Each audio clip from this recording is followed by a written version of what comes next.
There's 104 days of summer vacation, and school comes along just to end it. So the annual problem for our generation is finding a good way to spend it. Like maybe building a rocket or fighting a mummy or climbing up the Eiffel Tower. Discovering something that doesn't exist or giving a monkey a shower. Surfing tidal waves, creating nanobots or locating Frankenstein's brain. It's over here! Finding a dodo bird, painting a continent, or driving our sister insane. Idiot! As you can see, there's a whole lot of stuff to do before school starts this fall. Come on, Barry! So stick with us, cause Phineas and Ferb are gonna do it all. So stick with us, cause Phineas and Ferb are gonna do it all. That's right, we're doing Hunter x Hunter.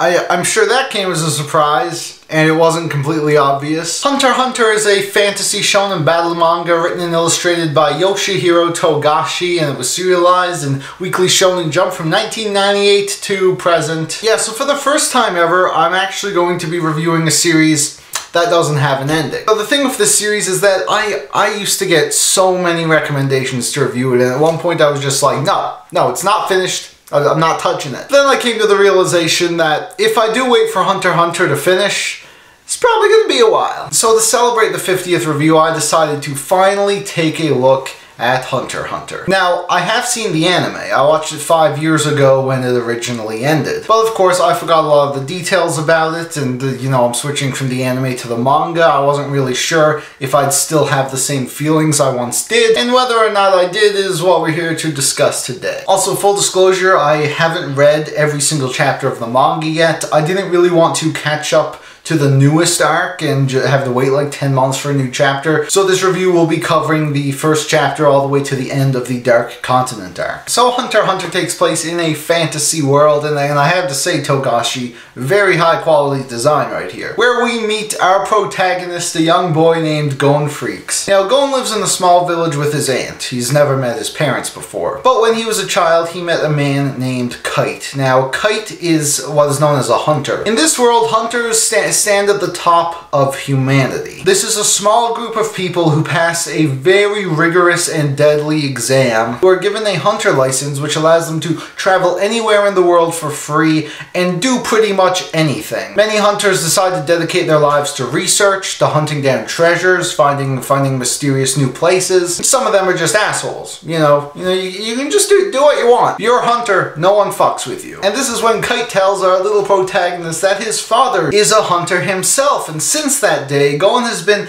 practicing and training very, very hard and hopes to one day passing this hunter exam, becoming a hunter, and finally meeting his father. So the story kicks off with Gon's aunt reluctantly letting him go off to take this hunter exam. Along the way, he meets a ton of colorful characters, all of which are also taking the exam and have their own reasons for it. Of course, Gon really just wants to meet his father. He meets Kurapika, who is a descendant of a clan that was all murdered and wiped out by a group of villains known as the Phantom Troop. He wishes to become a hunter so he can track down the Phantom Troop and take revenge on them. He meets Killua, a boy about Gon's age who is from a family of assassins, who's so skilled he really has no need to take this exam, but, you know, why not? And you have Leorio, who's only in it for the money. All four of them quickly become friends, and of course, shenanigans ensue. But this exam is just the beginning of their hunter journey. There are many things they still don't know about the world, and what it really means to be a hunter. So they all have their work quite cut out for them. Now, like most long-running shonen battle manga, Hunter x Hunter is told in a series of story arcs, with, each one having a different premise, different themes, different characters to focus on, with, of course, them all being connected by just an overarching story. Yeah, okay, enough dancing around it. This is probably the best shonen manga I've ever read. this can't be happening. It can't be. This wasn't supposed to. No!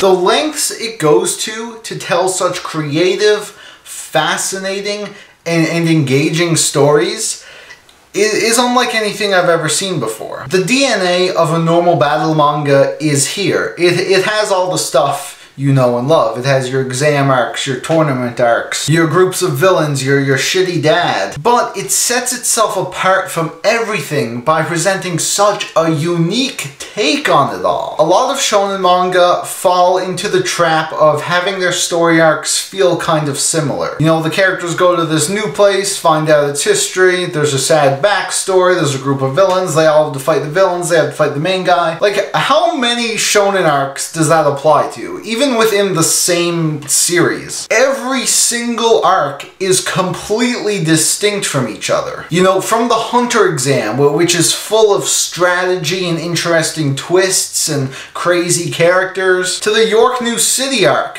which is about an auction and trying to prevent people from stealing things at the auction, to the Greed Island arc, which is literally an isekai, but not like a shit isekai, like an actual amazing one. And of course, you have what I now consider to be the peak of all shonen manga, the Chimera Ant arc. This, ladies and gentlemen, is sex. I cannot remember the last time I was so engaged, so emotionally moved by a battle manga. Like, this arc is just so gargantuan, so meticulously put together, that I really can't say much without going into spoilers, so I feel like I'm probably gonna make a spoiler video on it eventually. But once that arc comes to such a beautiful, like, thought-provoking conclusion, it's not there. That's not even the end of it. Because we gotta deal with the repercussions of that arc. We gotta move on to new stuff. This whole series is just so unpredictable.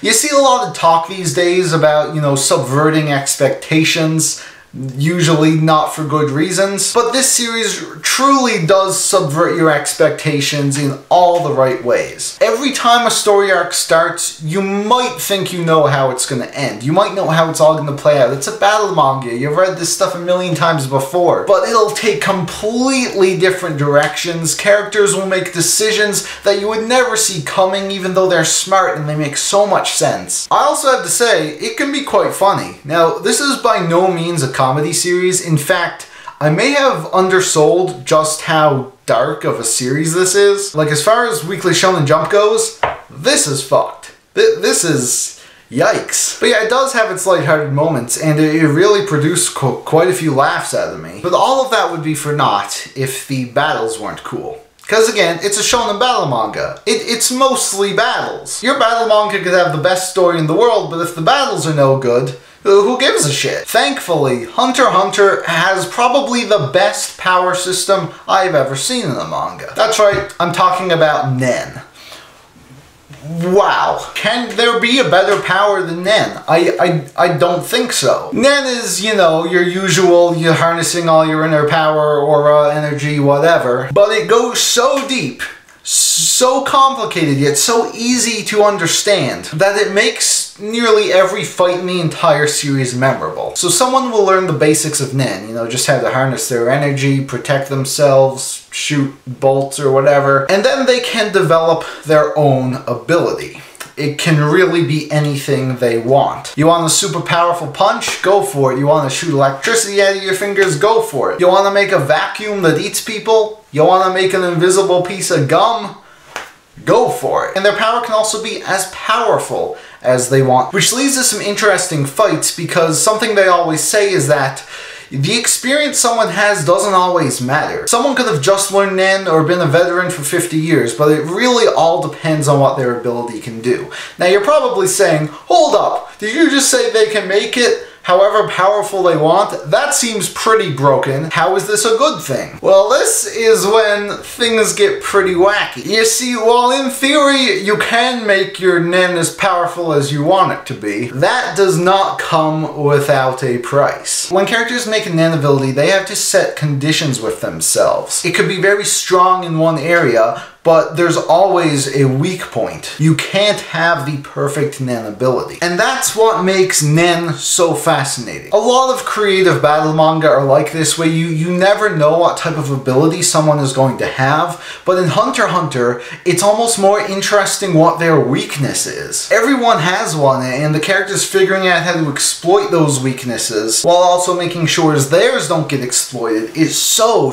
fascinating. There is not a single dull fight in this manga. But all of this would be for nothing if it weren't for the incredible cast of characters. We of course have our main group, Gon, Killua, Kurapika, and Leorio. These four are central characters from the very beginning, and they're all very interesting. Now, Gon and Killua are clearly inexperienced children, but they come from two extremely different backgrounds, so it's really fascinating seeing them become friends and watching their relationship grow. And over the course of the series, seeing them turn from immature children who just want to be cool hunters to much more mature people who are willing to sacrifice their lives for the causes that they believe in. Kurapika is a badass. He's such an awesome character who really adds an extra layer of depth to the series. And Leorio is just kind of there. He tags along. He's mostly comic relief, but there's nothing really wrong with him. He's still a great character. But you see, Hunter x Hunter, much like with its story,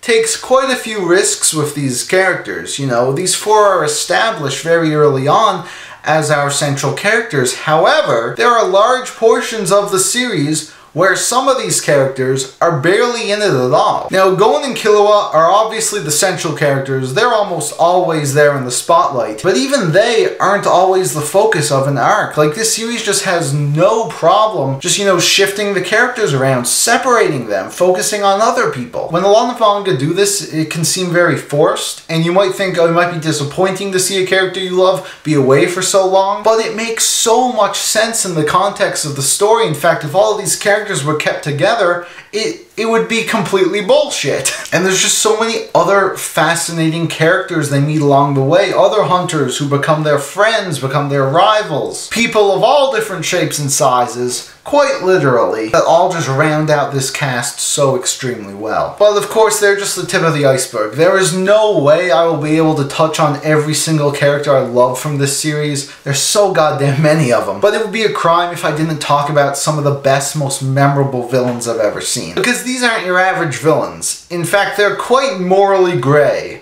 Some you might not even consider to be villains. Of course, the most iconic of these characters being Hisoka. You know, this goofy looking hornball. He really serves as our, you know, our first introduction to the criminal underbelly of this world. As someone who has a very questionable past and has some shady contacts. But he also serves as a rival to Gon at the start of the series and really motivates him to get stronger. Then of course you have the whole Phantom Troop, the people responsible for taking out Kurapika's clan. Before you meet these guys, you just think they must be the worst people imaginable. And while, yeah, many of their acts are completely disgusting and unforgivable, a lot of them are really likable. And honestly kind of sympathetic. Killua's family of assassins is also very questionable, but they're all very likable characters. I mean, yeah, sure, some of them are unlikable assholes because they're supposed to be. You know, every time we see Killua's dad and grandpa show up, these people who have probably killed hundreds upon hundreds of innocent people, fuck yeah, man, I could read an entire spin-off about those two. And then, of course, you have the villain of the mythical Chimera Antarch. No spoilers here, but I will say that this villain is so fascinating. Like, there is no one else like him. So yeah, wonderful cast of heroes, wonderful cast of villains and anti-heroes. There's really nothing to complain about. On that note, let's talk about the art. Now, Hunter x Hunter is quite infamous for its art. You may have seen this floating around, or this, or maybe even this. And that's the thing, that's one of the reasons I was worried about starting this manga. Because the art just has such a bad reputation. And I'll admit, it does start off a bit wonky. I think it takes a while for, you know, all the character designs to sort of just, you know, stick. They're kind of whack, things look a bit off for the first little bit of this series. But once things get going, just from now on, anytime I ever see someone complaining about the Hunter x Hunter art, I'ma slap them. Like seriously, get the fuck out of my sight. Because most of Hunter x Hunter looks great. And I would even argue that some of the moments in the series have some of the best art I've ever seen out of Weekly Shonen Jump. The whole art style is very clean, you know, there's not much shading, just, you know, a lot of nice line work, which makes it very pleasing on the eyes, very easy to follow. But the amount of detail that Togashi manages to put in to some of these scenes, to some of these characters, some of the action, it's unbelievable. It's super, super good. But again, of course, there are times when it does look like this. And yeah, I'll admit, it kind of does take me out of it. Now, a lot of these pictures that you've seen before have been redone. They look good now. You know, when the volume came out, Togashi had a chance to go over it again. There are also chapters that weren't fixed. They're in the volume now. And like I said, I haven't read any of the new chapters, but I have seen these screenshots. And that's, yeah, I don't know how I feel about that either. You know, the story in Hunter x Hunter is phenomenal. You want to have a bunch of text, you want to have shitty art, as long as the story's good, it's not the end of the world. But again, this is manga we're talking about. This is a visual medium. You know, the visuals have to complement the story, and when the visuals look like this, don't know. But all of these instances are very few and far between. Like extremely few and far between. And if you let like just a handful of chapters ruin the experience for you, I gotta say, you're pretty whack. Overall, the art is just super, super good. And if you weren't aware of just how good it is, I really recommend you go check out some of Togashi's art, because the dude can draw. He's mad talented. And so yeah, those are my thoughts. We got pretty much the perfect story, the perfect cast of characters, and amazing art. This is pretty much the most perfect battle manga I have ever read. Now, I'm not actually going to give this score on AniList like I do all my other reviews, but if I were to review it now, I'd only be giving it a 9 out of 10. And that's, of course, for the simple fact that this series is not over. As confident as I am that if or when this series eventually does end, it could easily be a 10 out of 10, I just don't feel comfortable giving something a rating when it's not concluded. And speaking of that, you probably want to hear what my thoughts are on the state of this series. So 36 volumes have come out in 21 years. If you're not familiar with weekly manga schedules, that's not very much. As you can see by these charts, Togashi, he's taking quite a few breaks. And I gotta be honest, I know a lot of people don't like this. People call him lazy. People say he's not dedicated enough. He's just playing Dragon Quest all the time. I don't blame Togashi at all. This industry is completely fucked, right? To have this job, to do consistent weekly manga, you gotta be superhuman. Like, look at someone like Oda. I mean, the dude smokes a pack of cigs every day. He gets like 4 hours of sleep. That's not normal. He should be dead, but he's not. Toriyama, throughout the entire run of Dragon Ball, never took a single break. He was getting like 1 hour of sleep a day. That's not normal. He should be dead. And we look at other weekly mangaka who really struggle. Look at Horikoshi. The dude's like 30 and he's going bald. He hasn't made a 20-page chapter of My Hero in what feels like over a year. Now look at Togashi. The dude is in his 50s. He has a family and he has a history of health problems. No shit, he's not going to be working on a weekly manga all year round. That's insane. That is a death sentence. And I'm pretty sure he knows it. But I also know that he is very passionate about this series. If he wasn't, it wouldn't nearly be as good as it is. Which is why I can honestly really respect his decision to, you know, come back once or twice a year to write a volume worth of content. Now, do I wish it was more?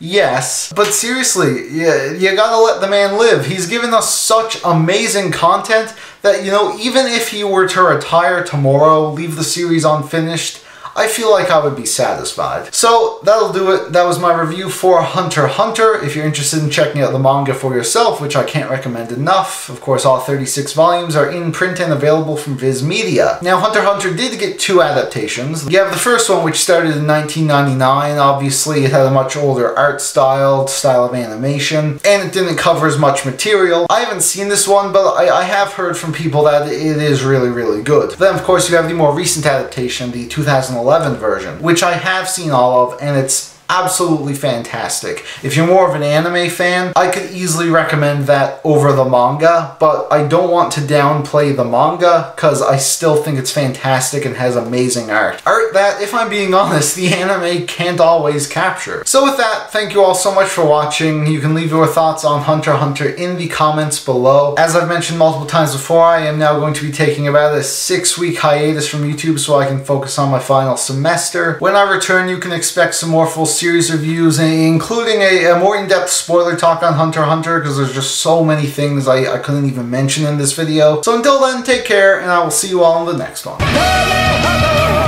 You may be fooled, let